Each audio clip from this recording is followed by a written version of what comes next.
नमस्कार, मैं वैशाली और आप देख रहे हैं आजाद कलम न्यूज चैनल। आइए रुक करते हैं आज की बड़ी खबर पर। झारखंड के रांची जिले में एक दर्दनाक घटना सामने आई। किट्टा रेलवे स्टेशन के पास रेलवे ट्रैक पार कर एक हाथी की ट्रेन की चपेट में आने से मौत हो गई।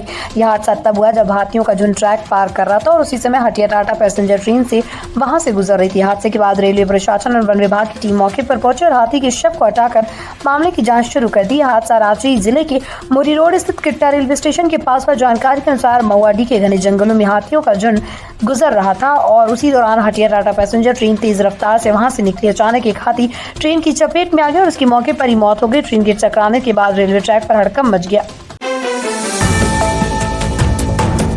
आरा में टाइटन के तनिष्क शोरूम में करोड़ों की लूट। रोहिणी आचार्य ने नीतीश कुमार पर साधा निशाना।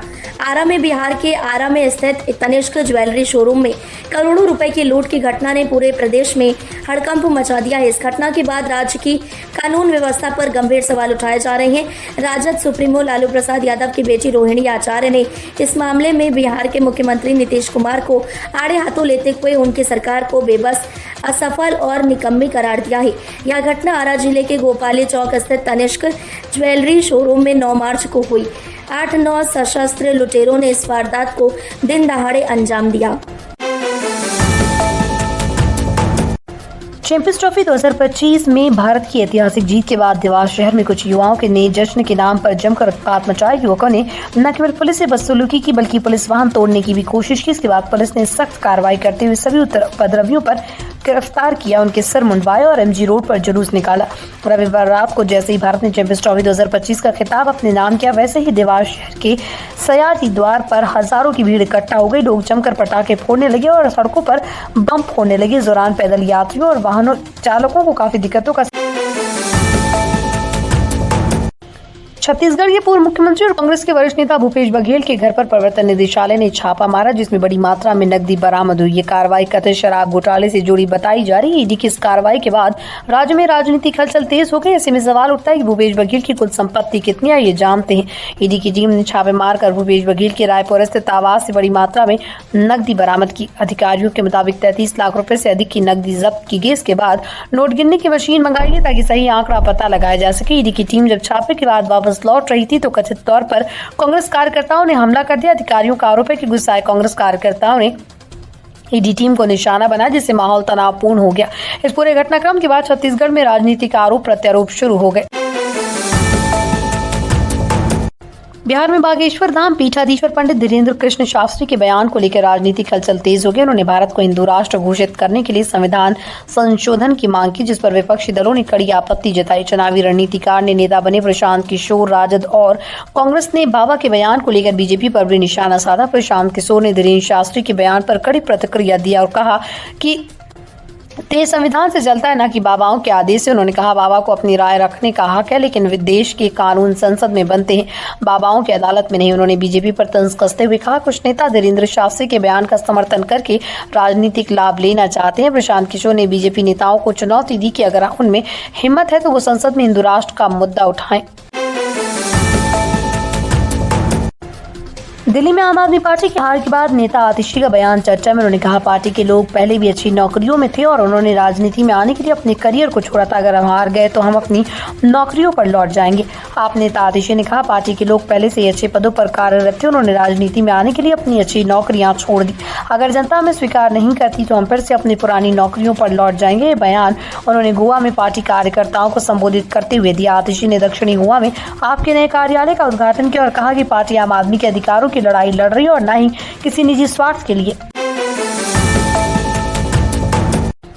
भारत और आर्मेनिया के बीच व्यापार, कनेक्टिविटी, शिक्षा और संस्कृति के क्षेत्र में सहयोग को और बढ़ाने के लिए विदेश मंत्री एस जयशंकर और आर्मेनिया के विदेश मंत्री अरारात मिर्जोयान के बीच बैठक हुई। इस दौरान चिकित्सा उत्पाद नियमन के क्षेत्र में सहयोग को लेकर महत्वपूर्ण समझौता भी किया गया। आर्मेनिया के विदेश मंत्री अरारात मिर्जोयान इन दिनों भारत दौरे पर हैं। इस दौरे के तहत सोमवार को विदेश मंत्री एस जयशंकर से मुलाकात हुई। इस बैठक में राजनीतिक, व्यापारिक, आर्थिक और सांस्कृतिक संबंधों को और मजबूत करने पर चर्चा हुई। विदेश मंत्रालय ने एक बयान में कहा कि दोनों मंत्रियों ने भारत और आर्मेनिया के बीच बढ़ते सहयोग की समीक्षा की। इसमें राजनीतिक आदान प्रदान, व्यापार, कनेक्टिविटी, शिक्षा और सांस्कृतिक आदान प्रदान शामिल है। साथ ही जन से जन संपर्क को और मजबूत करने की भी सहमति बनी। टीवी एक्ट्रेस और खतरों की खिलाड़ी फिल्म अदिति शर्मा को लेकर चौंकाने वाली खबर सामने आई है। अदिति ने 4 महीने पहले अपने मैनेजर और एक्टर अभिनीत कौशिक से गुपचुप शादी की थी, लेकिन तब उनके रिश्ते में दरार आ गई। अभिनीत ने अदिति पर अपने को स्टार के साथ अफेयर का आरोप लगाया। TV9 हिंदी डिजिटल को मिली जानकारी के मुताबिक अदिति शर्मा ने अपने मैनेजर और एक्टर अभिनीत कौशिक के साथ 12 नवंबर 2024 को गुपचुप शादी कर ली। ये शादी अदिति के गोरेगांव स्थित घर में हुई थी, जहां सिर्फ दोनों परिवारों के सदस्य मौजूद थे। बताया जा रहा है कि दोनों काफी समय से लिव इन रिलेशनशिप में रह रहे थे, लेकिन अपने करियर को लेकर चिंतित अदिति ने शादी की खबर को छिपाने का फैसला किया था। मशहूर पंजाबी रैपर बादशाह के हालिया ट्रांसफॉर्मेशन ने सभी को हैरान कर दिया। सोशल मीडिया पर उनकी एक वीडियो सामने है जिसमें उनका लुक पूरी तरह बदल चुका है। उन्हें पहचानना तक मुश्किल हो गया। हालांकि बादशाह से पहले भी कई सितारों ने अपने वजन में जबरदस्त कमी कर सभी को चौंका दिया। बादशाह का नया लुक सामने आने के बाद लोग उन्हें पहचानने में भी मुश्किल महसूस कर रहे हैं। सोशल मीडिया पर कई लोगों ने उनकी तुलना AP ढिल्लों से भी कर दी। हालांकि बादशाह ने अभी तक अपने ट्रांसफॉर्मेशन को लेकर कोई खुलासा नहीं किया। बादशाह से लेकर राम कपूर, करण जौहर, आशीष चंचलानी, तन्मय भट्ट, उषा कपिला और शहनाज गिल तक सभी ने अपनी फिटनेस को प्राथमिकता दी और जबरदस्त ट्रांसफॉर्मेशन किया।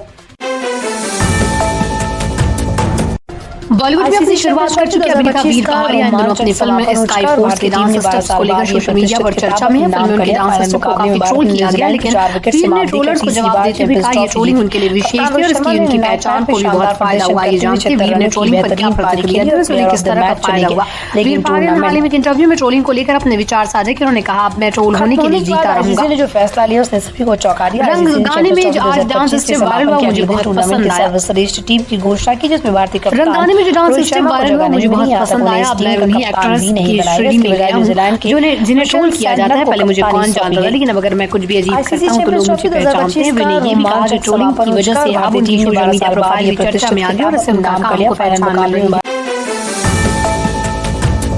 तक के लिए बस इतना ही। फिर होगी आपसे मुलाकात ऐसी एक और बड़ी खबर के साथ। तब तक के लिए नमस्कार। देखते रहिए आजाद कलम न्यूज चैनल, देश की आवाज। ऐसी ही लेटेस्ट अपडेट्स के लिए हमारे चैनल को सब्सक्राइब और तुरंत नोटिफिकेशन पाने के लिए बेल आइकन प्रेस करना ना भूलें। यदि आप हमें फेसबुक के माध्यम से देख रहे हैं तो हमारे पेज को फॉलो जरूर करें। धन्यवाद।